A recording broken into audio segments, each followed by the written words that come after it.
We at GNA University see potential in everyone and everything around us. We drive innovation and entrepreneurship. We groom competent global citizens to affect positive change around them. हाँ जी ma'am, पिछले कुछ सालों से जो cyber crime है वो तेजी से फैल रहा है और हर रोज जो है वो साइबर क्राइम करने वाले अपनी तकनीक बदलते हैं, अपना शिकार वो किस तरह से ढूंढते हैं उसको लेकर आप जानकारी दें। और लोग जो आज कल जो है साइबर बदल के हो रहे हैं, तरीके बदल रहे हैं, पहले तो उसकी जानकारी दें और किस तरह बचा जा सकता है उसके बारे में आप बताएं। देखिए, ये तो है ही है कि साइबर क्राइम जो है अलग अलग तरह का है, वेरिड फॉर्म्स हैं साइबर क्राइम की, और हमने कई बारी इसके बारे पे चर्चा भी की है। लेकिन अभी जो रिसेंटली जो मुझे 2 नए तरीके के साइबर फ्रॉड्स देखने में मिले हैं, वो ये हैं कि एक तो आवाज़ जो है आपकी, आप सेम आवाज़ कॉपी करके आपको कॉल किया जाएगा, जिसको हम लोग वॉइस क्लोनिंग कहते हैं। Deep fake artificial intelligence technology की मदद से ये जो आवाज़ है, आप ही की सेम आवाज़ को रेप्लिकेट किया जाता है और आपको ऐसे लगेगा कि आप ही का कोई नियर एंड डियर वन आपसे बात कर रहा है, आपका दोस्त बात कर रहा है, आपके पेरेंट्स हैं, आपके ग्रैंड पेरेंट्स हो सकते हैं, बच्चा हो सकता है। और फिर वहाँ से वो आपको एक सेंस ऑफ अर्जेंसी क्रिएट करके देंगे कि मुझे तुरंत पैसे चाहिए, मैं किसी मुश्किल में फंस गया हूँ, एक्सीडेंट हो गया है, या मेरा मोबाइल फ़ोन गुम गया, मेरे पैसे गुम गए हैं, मुझे किसी ने पकड़ लिया है, पैसे देने की ज़रूरत है। तो तुरंत, मतलब जिस तरीके से आपसे पैसे निकल पाए, इस तरह की कोई एक सिचुएशन वो आपके सामने रखेंगे वहाँ पर, और आपको उस आवाज़ के ऊपर विश्वास हो जाएगा कि ये जो आवाज़ है ये आप ही के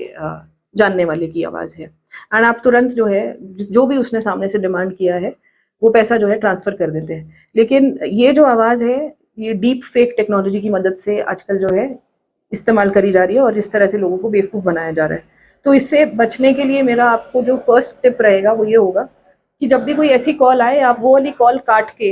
जो आपका ओरिजिनल नंबर है, आपके बच्चे का, आपके पेरेंट का, आपकी वाइफ का, हस्बैंड का, जो भी कुछ है, आप उसके ओरिजिनल नंबर पे कॉल करिए, क्योंकि ये जो कॉल आपको आएगी किसी दूसरे नंबर से आएगी और आपको ये बोला जाएगा कि मेरा फ़ोन गुम गया या ऐसा हो गया, इसलिए मैं इस फ़ोन से कॉल कर रहा हूँ। तो आप फ़ोन को काट कर पहले अपने हस्बैंड के, वाइफ के, जिसका भी वो नंबर आया उसको ओरिजिनल नंबर के ऊपर कॉल करें। अगर वहाँ पर संपर्क नहीं हो पा रहा है तो आप, अगर वो ऑफिस जाते हैं, आप उनके ऑफिस में कांटेक्ट करने की कोशिश करें। अगर वो बच्चा है तो आप उसके स्कूल में कांटेक्ट करने की कोशिश करें, but you must find a secondary contact, एक दूसरे कांटेक्ट से बात करने की कोशिश करें, और वो वेरीफाई करने के बाद ही आप जो अमाउंट है उसको ट्रांसफर करें। सेकेंडली,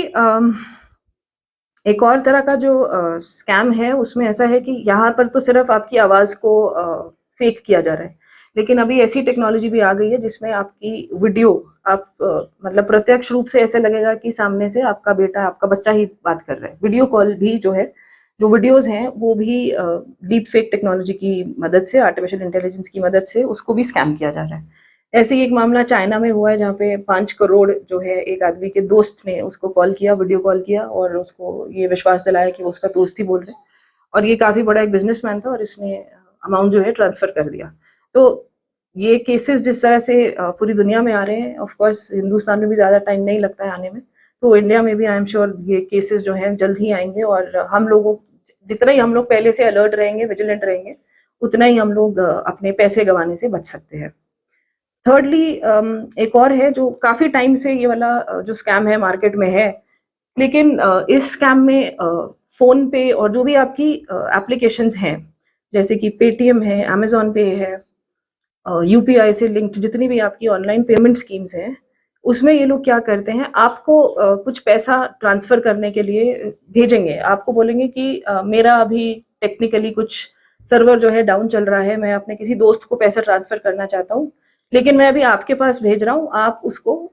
थोड़ी देर के बाद पैसा भेज दीजिए। ऐसे ही सिमिलर केस जो है अभी करसोग में भी एक आया है, जिसमें दिस पर्सन, इसने जो विक्टिम थे उनके अकाउंट में 40,000 रुपये भेजे, जबकि वो 40,000 रुपये का सिर्फ एक दिखावे वाला मैसेज था, और उसमें वो पेटीएम का मैसेज था कि आपके अकाउंट में 40,000 रुपीज़ रिसीव हो गए, जबकि वो उनके रियल जो उनका बैंक अकाउंट था उसमें पैसे रिसीव नहीं हुए थे। तो ये एक स्पूफ पेटीएम का मैसेज था, और उसके बाद बैंक से भी एक स्पूफ मैसेज ही आया कि आपका बैंक अकाउंट भी जो है वो क्रेडिट हो चुका है। ऐसे में विक्टिम को ये विश्वास हुआ कि उनके पास 40,000 रुपये जो है वो आ गए हैं, लेकिन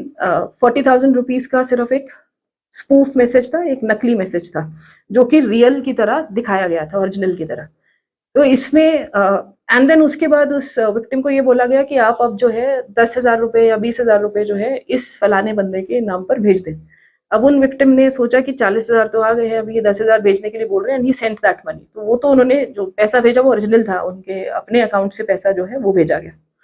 देन लेटर ऑन जब नेक्स्ट डे उन्होंने ट्रांजैक्शंस को चेक किया तो then he realize that 40,000 rupees उनके अकाउंट में नहीं आए थे, और उनके अकाउंट से जो है पैसे वो जरूर निकल गए हैं, और किस व्यक्ति के अकाउंट में गए हैं this even he doesn't know. So जो ये वाला जो स्कैम है इसमें आपको केयरफुल रहना है कि जो पेटीएम के जरिए, अमेजॉन पे के जरिए या फोन पे के जरिए आपको अगर कोई मैसेज रिसीव होता है कि आपके अकाउंट में इतने पैसे आ गए हैं, तो आप उसको एक बारी डबल चेक करिए कि आपके ओरिजिनल बैंक अकाउंट में वो पैसा आया है कि नहीं आया है। और उसके बाद साथ में अगर ये रिक्वेस्ट है कि आपको ये पैसा आगे किसी थर्ड पार्टी को ट्रांसफर करना है, तो ये वाला रिक्वेस्ट आप कभी भी किसी का एक्सेप्ट ना करिए without verifying any of the credentials.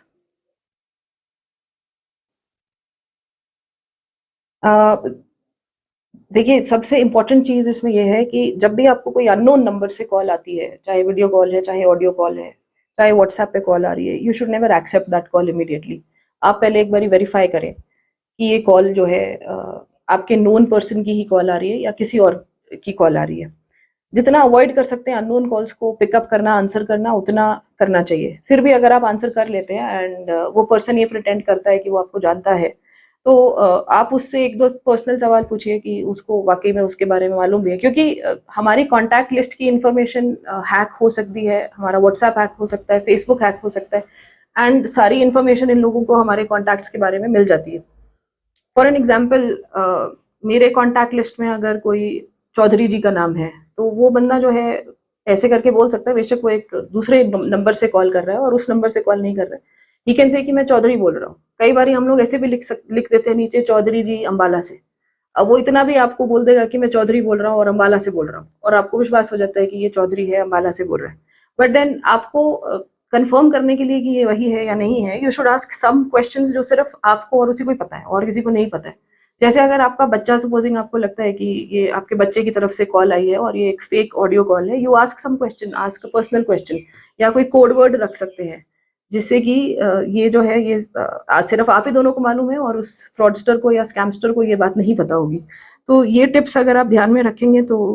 I think काफ़ी हद तक इन सब क्राइम से बचा जा सकता है।